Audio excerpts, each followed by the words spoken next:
خەونەک بووم لێ دەستێ دیرۆک و قەدەرێ ئەو کرن تۆ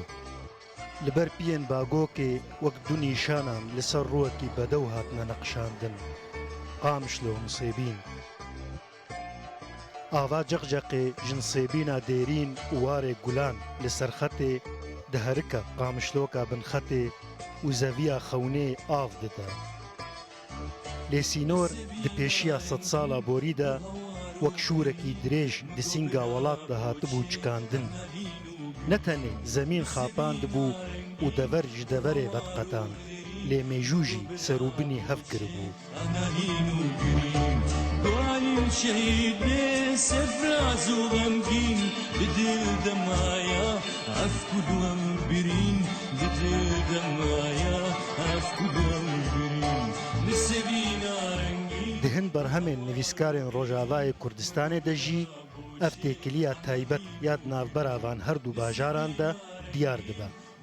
Di romana xwe ya yekem Feqîyên Tariyê de Selîm Berekat li ser girêdana rûhî ya nepenî û hestiyar di navbera Nisêbîn û Qamişloyê de nexasim taxa Hilêliyê ku herî nêzîkî Nisêbînê ye disekine û dibêje pelek kûjdareka wê dehlê diweşe pelek wek wê li vê dehlê jî diweşe çiqilek ku li dehla Hilêliyê dirêj dibe yeka mîna wê li dehla Nisêbînê jî dirêj dibe qurmêdarekê ku li dehla Hilêliyê xwar dibe li dehla Nisêbînê jî xwar dibe rehek eger di axa dehla Hilêliyê de kûr dihere xwar wek wê kûr di axa dehla Nisêbînê de jî diçe xwar çiqilek li dehla Hilêliyê di bilindahiya xwe de çi dibîne çiqilek li dehla Nisêbînê jî heman tiştî dibîne her pelek li dehla Hilêliyê berjor û berjêr heman tiştî dibîne ku pelek li dehla Nisêbînê dibîne her yek ji wan radeyê bi du bînahiyan dorpêç dike bînahiya xwe û bînahiya dehla din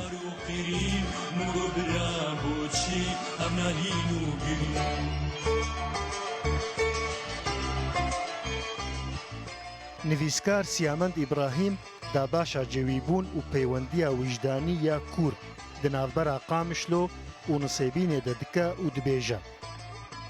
di marzaroka jiyana me de du stêrkên çirisandî li vî alî û wî alî bi nazdarî reqs û semat kirin ew Qamişlo û Nisêbîn bûn ax Nisêbîn û Qamişloka min we di dilên aşiq û evîndaran de hezar kul û keser çandin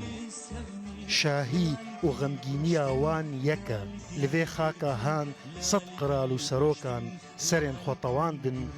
û bi bejna xwe ya dirêj xwedaqûl kirin û mistek ji axa te birin û çavên dîrokê kil kirin tê bîra min gava em hêdî hêdî ber bi sînorê Nisêbînê ve diçûn